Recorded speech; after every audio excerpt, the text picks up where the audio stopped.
현재 코인 시장은 기나긴 하락의 터널을 지나고 있고요. 비트코인도 10% 이상 떨어졌는데 알트코인은 그냥 거의 반토막이 난 상태입니다. 우리나라 사람들은 알트에 투자하는 비율이 높기 때문에 거의 대부분의 투자자들이 손해를 보고 있을 거라 생각합니다. 제가 오늘 이렇게 영상을 킨 거는 마음이 뒤숭숭한 분들을 위해 조금이라도 힘을 드리기 위함입니다. 여러분, 아직 코인 사이클 안 끝났거든요. 아직 상승장 진행 중입니다. 그래서 상승장이 아직 안 끝난 이유, 코인이 폭락 중일 때 대응하는 방법을 알려드릴 겁니다. 오늘 영상 끝까지 보시고 각자만의 답을 찾으시고 가장 베스트의 대응법을 정립해 가시기 바랍니다. 그럼 영상 들어가기 앞서서 구독과 좋아요를 부탁드리며 영상 시작하겠습니다. 지금 보시는 차트는 비트코인 차트고 이번 주만 해도 한 14% 정도의 조정이 왔습니다. 근데 알트코인은 너무 많이 빠지다 보니까 이런 질문을 저한테 하는 거예요. 드랍더 BTC님, 이번 시즌 완전히 종료인가요? 이번 시즌 끝났나요?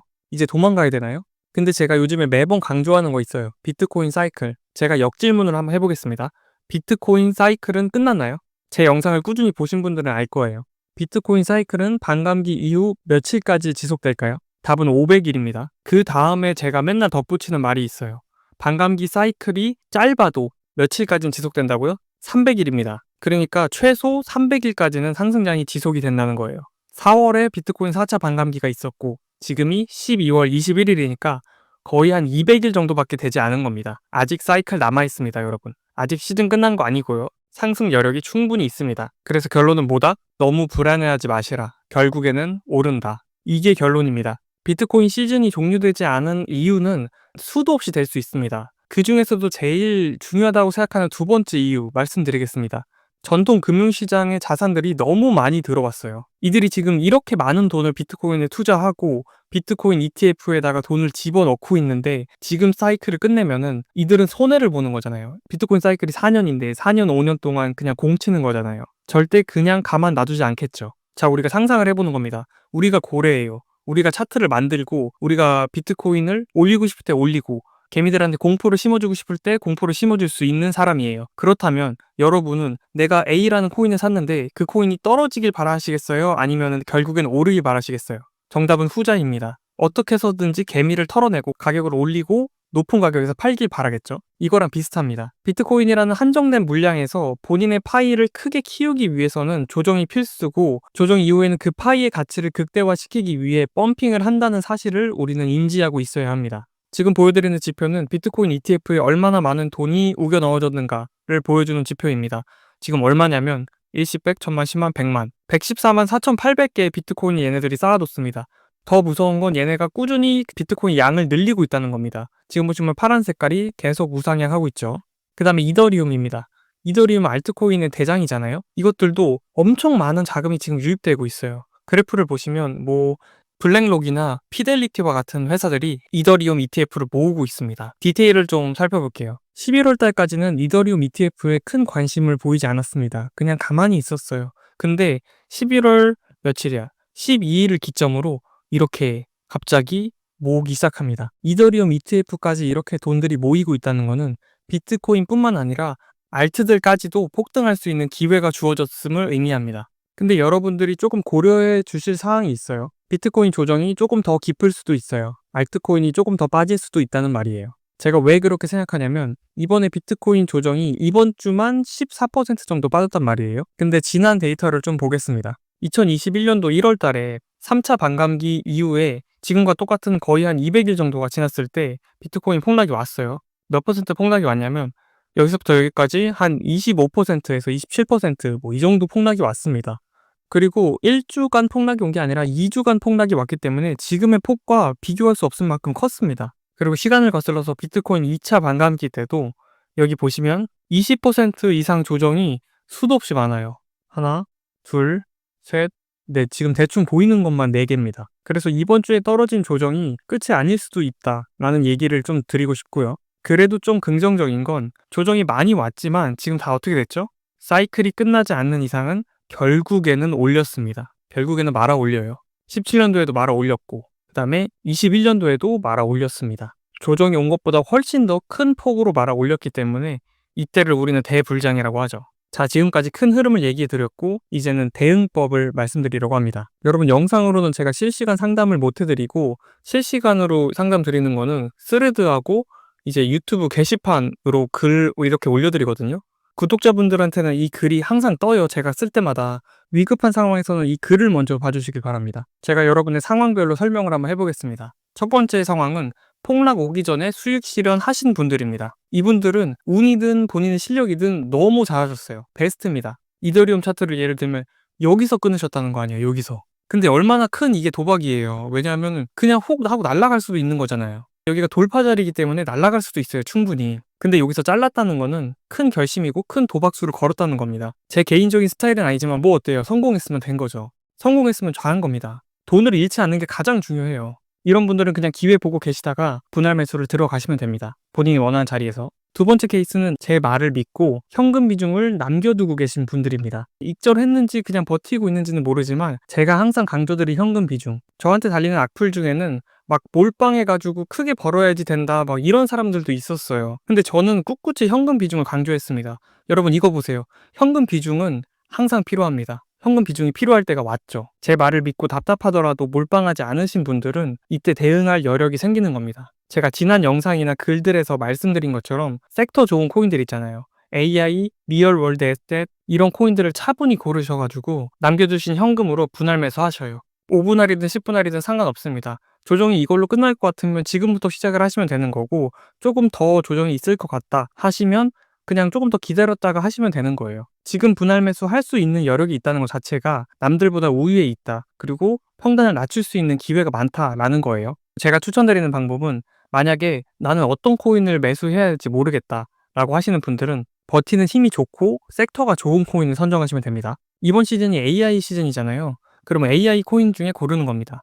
뭐 니어나 아니면 뭐 월드나 이런 코인들 있잖아요. 근데 이상하게 요즘에 AI가 수급이 좀 안 들어오는 경향이 있어요. 조금 주춤합니다. 그래서 나는 좀 더 눈을 돌려볼까? 그러면 이제 리얼 월드 에셋 같은 거 보는 거예요.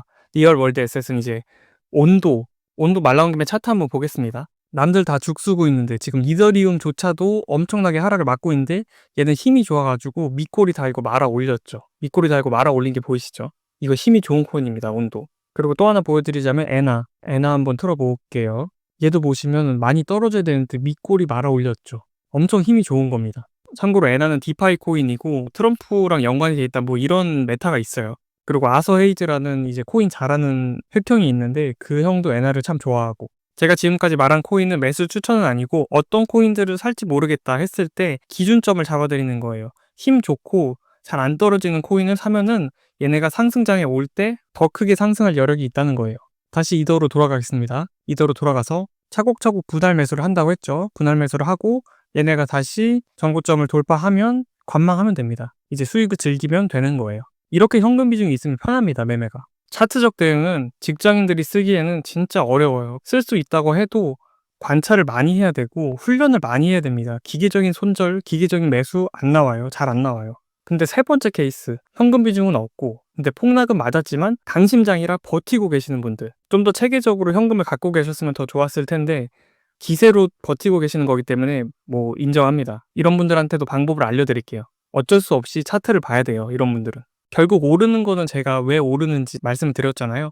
결국은 오르니까 마음 단단히 먹고 버티는 겁니다. 막 계좌가 파란불이 되고 마이너스 60% 돼도 그냥 버티는 거예요. 근데 크리티컬한 지지 라인을 지켜준다는 게 무슨 말이냐면 특정 라인들은 이탈 시 훅 내려가 버리는 그런 라인들이 있어요. 지지 저항 라인들을 설정하셔가지고 차트적 대응을 해야 됩니다. 그 라인이 왔을 때는 손절하고 다시 그 라인을 뚫어버리면 다시 매수하고 이제 이런 차트적 대응이 필요한 겁니다. 이더리움을 예로 들어볼게요. 여러분들의 평단이 어딘지 모르니까 제가 지지 저항 라인을 두 개로 그어 놓겠습니다. 여기 보시면 두 번의 지지가 있었죠. 여기에. 그러면 지지 저항 라인을 이렇게 그려보겠습니다. 이게 1차 방어막이 되는 거예요. 이 방어막을 설정하고 이 라인을 넘어가면은 나는 손절하겠다. 근데 그 전까지는 버티겠다. 라는 사람은 버티는 거예요. 이렇게 내려갔어요. 방어막을 뚫어요. 그럼 여기서 손절. 그리고 방어막을 다시 수복할 때 다시 매수해서 이렇게 갖고 가는 겁니다. 근데 나는 조금 더 강심장이야. 그래가지고 알트코인은 없어져도 될 돈이야. 나는 조금 더 버텨보겠어 하시는 분들은 지지 저항 라인을 좀 더 러프하게 잡으면 되는 거예요. 어떻게 잡나 한번 보여드릴게요. 매물대 어디 있어요? 매물대 여기 있죠. 매물대 여기 있죠. 그럼 라인 어떻게 잡아요? 라인 이렇게 잡으면 되는 거예요. 여기서 똑같이 그냥 이 크리티컬한 지지 저항 라인만 지켜준다면 버티는 겁니다. 추세까지 확인하고 뭐 이평선 보고 RSI 보고 이런 거 다 보면 좋겠지만 차트적인 대응은 미시적인 대응이기 때문에 큰 흐름을 먹으려는 사람에게는 안 해도 되는 거예요. 저는 비트코인 평단이 3천만 원이거든요. 제가 차트 보고 잡았을까요? 아니요. 차트는 참고만 하고 다른 거 보고 잡았습니다. 온체인 보고 잡았고요. 추세 보고 잡은 거예요. 그리고 아까도 말씀드렸다시피 차트를 보려면 훈련이 필요한데 직장인들은 그거 훈련할 시간이 거의 없어요. 에너지가 거의 없습니다. 그래서 차트는 제가 추세 지지 저항만 말씀드리는 게 이것만 알아도 충분합니다. 여러분 돈을 버실 수가 있어요. 제가 증명해드리고 있잖아요. 물론 차트 공부를 원하시는 분들이 있고 차트에 흥미가 있고 재능이 있는 분들이 있어요. 그분들은 이제 다른 쪽에서 배우시면 되는 거예요. 대한민국이 좋은 게 뭐냐면 굉장히 양질의 컨텐츠가 많이 있습니다. 마지막 케이스입니다. 마지막 케이스는 폭락 맞고 공포감에 파신 분들입니다. 자, 이더리움 차트 다시 볼게요. 자, 알트가 올라갑니다. 알트가 너무 올랐어요. 이 밑바닥에서 뭐 2배 올랐어요. 막 소문이 들려옵니다. 알트코인 사면은 좋다더라. 여기서 샀어요. 근데 폭락을 맞은 겁니다. 그리고 여기서 팔았어요. 그럼 또 올라가면 또 사겠죠? 또 폭락 오면 또 팔아요. 이런 분들은 시장을 잠시 떠나세요. 상승장이 와도 결국에는 돈을 못 법니다. 이러면 자신의 재산을 지키세요. 이런 분들은 공부를 다시 해야 됩니다. 상승장에서 절대 하지 말아야 하는 행동이 4848이에요. 근데 그거보다 더 안 되는 행동이 반대로 움직이는 겁니다. 비쌀 때 사고 쌀 때 파는 겁니다. 워렌 버핏이 항상 하던 말이 뭐예요? 첫 번째 원칙이 돈을 잃지 마라. 그리고 두 번째 원칙이 첫 번째 원칙을 잊지 마라. 이겁니다. 투자의 기본이 뭐예요? 쌀 때 사서 비싸게 판다. 부동산도 똑같아요. 쌀 때 사서 비싸게 판다. 주식도 똑같고요. 코인도 똑같고요. 모든 투자는 저점 매수가 기본입니다. 그래서 이런 분들은 마인드셋을 다시 하시고 책 같은 거를 다시 한번 보셔가지고 공부를 하시는 거예요. 제가 지금 말씀드릴 수 있는 건 하나입니다. 자, 반대로 행동하세요. 비쌀 때 사지 말고 내려왔을 때 사는 겁니다. 그럼 지금 내려왔잖아요. 지금 사는 겁니까? 맞습니다. 지금 사는 겁니다. 그럼 파는 건 언제 팔아요? 고통스럽잖아요. 더 내려가면 더 사는 거죠. 현금 비중 남겨놓으라고 말씀드렸잖아요. 떨어지면 사고 비싸질 때 파는 겁니다. 근데 이거를 하락장에는 하면 안 돼요. 지금 상승장이라 통하는 거예요. 하락장에는 제가 또 말씀드릴 거지만 하락장에는 매수하는 게 아닙니다. 지금은 어떻게 한다? 쌀 때 사고 비쌀 때 파는 거다. 그래서 만약에 폭락에 무서워서 파신 분들은 조금 더 시장을 관망하시고 공부를 하다 오셨으면 좋을 것 같아요. 오늘 진짜 많은 얘기를 한 것 같습니다. 비트코인 사이클이 왜 안 끝났나부터 시작해서 어떻게 폭락을 대응해야 되나까지 알려드린 것 같아요. 원래는 다른 주제로 말씀을 드리려고 했거든요. 알트장이 언제 오나, 비트코인에서 알트코인으로 손바뀜이 언제 일어나나, 이걸 어떻게 캐치할 수 있나, 이런 꿀팁들 같은 걸 알려드리고 싶었는데 갑자기 폭락이 와버렸습니다. 제가 회식하는 와중에 일주일 동안 저 기절해 있었거든요. 다음번에는 더욱 흥미진진하고 도움되는 이야기로 돌아올 것을 약속드리면서 꼭 성투하시길 바랍니다. 돈을 잃지 마시길 바랍니다. 행복한 투자 생활 되세요. 화이팅입니다.